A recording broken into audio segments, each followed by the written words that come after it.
Good morning or good afternoon to whenever you're watching this. This is my week 2 review. I'm Nathan Ballou, and here we go. Why did the Boston Patriots oppose Parliament taxes? The big reason was they didn't have a say in it. Britain was making tax laws without giving colonists any kind of representation. That whole no taxation without representation idea really stuck with them.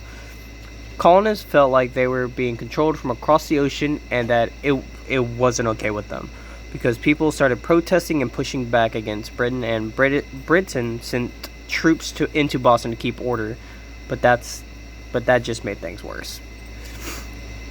Now, was the Boston Massacre really a massacre? To be real, it probably wasn't a massacre in the way we usually think of one. 5 people died, which is definitely serious, but calling it a massacre makes it sound like the British soldiers were just opening fire for no reason. I'd say it was more like a deadly street fight that got way out of hand. There was shouting, confusion, and violence on both sides.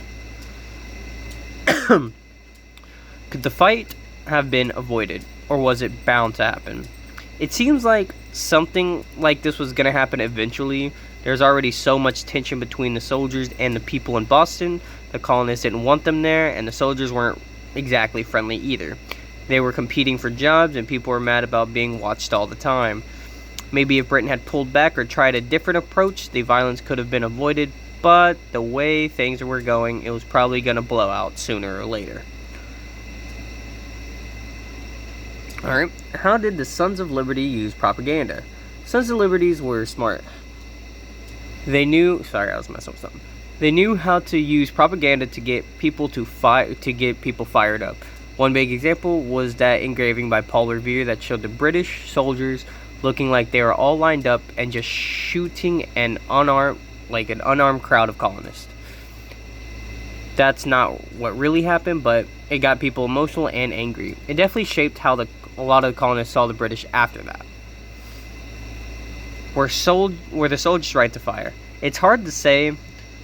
I say no, but from what I read, the crowd was throwing snowballs, maybe even rocks, like snow packed in to the snowballs, but the soldiers were getting surrounded.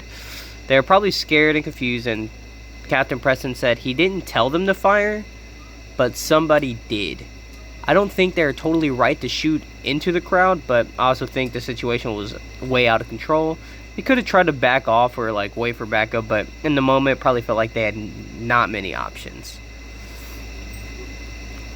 Overall, this whole event really showed how things can spiral when there was already a lot of tension. The Boston Massacre wasn't just about one night, it was about everything that had been building up between the colonists and Britain. And that's all.